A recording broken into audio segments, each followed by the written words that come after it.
नीचे वाला तो ब्लड आ चुका है, ऊपर वाला कौन लाएगा? तो ऊपर सुपीरियर वेना कावा का वर्क है कि ऊपर की बॉडी का ब्लड सुपीरियर वेना कावा लेके आएगा।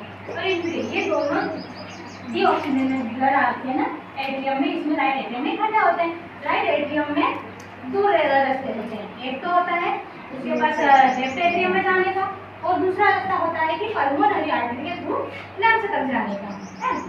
तो लंग्स तक जाने का तो पहले हम देखते हैं, जैसे कि ये सीधा राइट एट्रियम में आया, राइट एट्रियम से ये राइट वेंट्रिकल में आ गया, है। राइट वेंट्रिकल में, राइट वेंट्रिकल से ये सीधा पल्मोनरी आर्टरी के थ्रू लंग्स में जाएगा। समझ में आया? राइट एट्रियम में ब्लड आया, राइट एट्रियम से राइट वेंट्रिकल में आएगा, है ना। राइट वेंट्रिकल से सीधा ऊपर की साइड जाएगा पल्मोनरी आर्टरी के पास। पल्मोनरी आर्टरी का वर्क क्या है? कहाँ ब्लड को ले जाती है? वो लंग्स में, राइट। पल्मोनरी आर्टरी का वर्क है कि वो लंग्स तक ब्लड को लेके जाती है। तो लंग्स इसके मेजर नहीं है, फीटस की लंग्स मेजर नहीं है। क्यों नहीं मेजर है? क्योंकि उसमें अभी फिलहाल में एल्वोलाई बनी हुई है, और एल्वोलाई में जो फ्लूइड भरा हुआ है उसके कारण वो वर्क नहीं कर पाते हैं और वो मेजर नहीं है। फीटस के लंग्स कम से कम 6 महीने से, जब फीटस 6 महीने का हो जाता है, 6 महीने से 9 महीने के बीच में उसके साथ लंग्स बन के प्रॉपर तरीके से मेजर हो जाते हैं। बाकी वो वर्क करना तभी स्टार्ट करेंगे जब वो बाहर आएगा, है ना। जैसे उसका वर्क हुआ, वो फर्स्ट बार ट्राई करेगा तो उसके लंग्स मेजर होकर वर्क करना स्टार्ट कर देंगे। समझ में आया पल्मोनरी आर्टरी का वर्क? उसके बाद लंग्स तक तो ये ब्लड गया था, बाकी लंग्स मेजर नहीं थे। लंग्स ने कुछ ब्लड किया और यहाँ से ये बाईपास हो गया, बाईपास होके नीचे आ गया ब्लड, है। तो बाईपास हुआ, तो बाईपास होने वाले इसको क्या बोलेंगे कि यहाँ कौन सा ये बनेगा? डक्टस आर्टरियस। यहाँ एक हमने कितने एक बाईपास पढ़ चुके हैं। यहाँ कौन सा बाईपास पढ़ा था? क्योंकि ये वेन यहाँ से इसकी जा रही थी, टोटल वेन से ये अलग हुआ था, इसलिए यहाँ डक्टस वेनस। और ये पल्मोनरी आर्टरी से बाईपास हो रहा है लंग्स से, इसको हम डक्टस आर्टरियस बोलेंगे। फिर यहाँ से तो बाईपास होके कहाँ आ गया? आरोटा पे। इकट्ठा हो गया है, ये आरोटा तक आ गए हैं। यहाँ से बाईपास होके ब्लड नीचे आरोटा तक आ गया।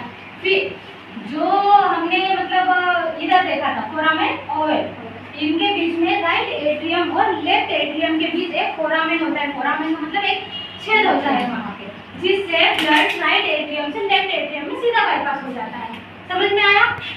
किसके थ्रू बाईपास होगा? आपने अभी एक क्वेश्चन समझाया, जैसे जो लंग्स रहते हैं वो आपने बोला कि 9 मंथ तक इनमेच्योर रहते हैं।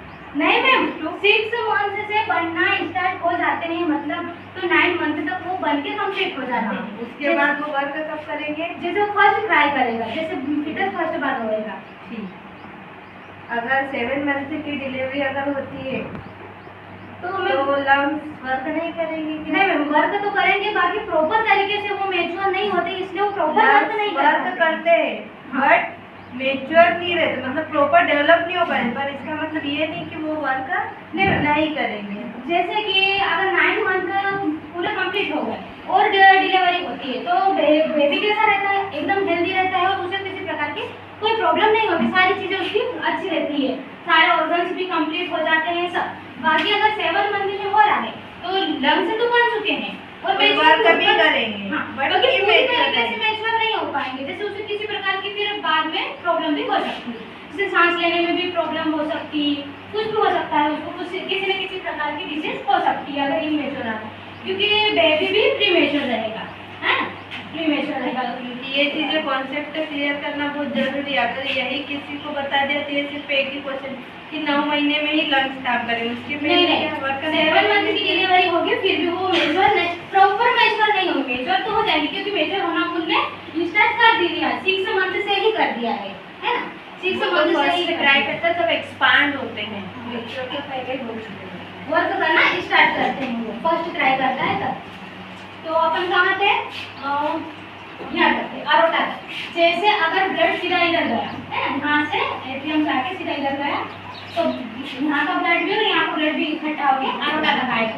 फिर जो हम फोरामेन की बात कर रहे थे कि फोरामेन ओवल, राइट एट्रियम से सीधा ब्लड नीचे, कुछ ब्लड नीचे आएगा, कुछ ब्लड इस छेद होने के कारण ये लेफ्ट एट्रियम में चले जाएगा, है ना? समझ में आया?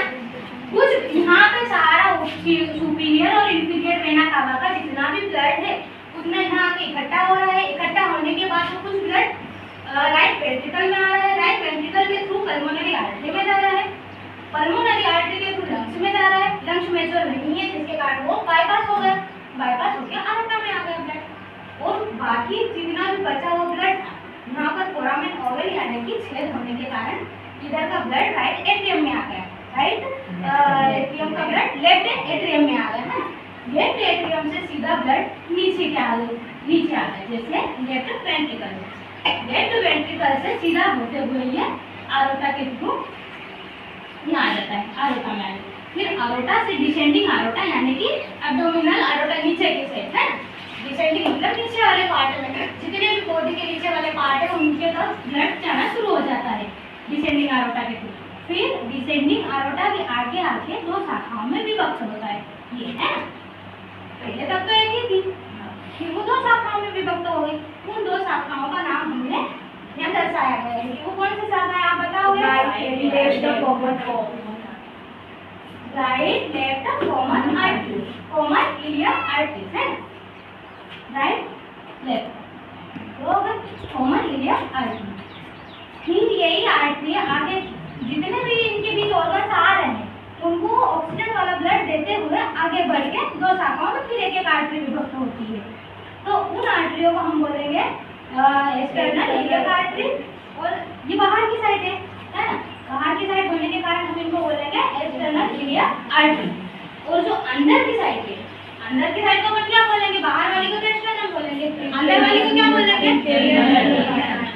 Internal artery. दो आर्टरियों में विभक्त हो जाती है, ये जो दर्शाया गया है, तो यहाँ पे बताया गया है इंटरनल इलियक आर्टरी।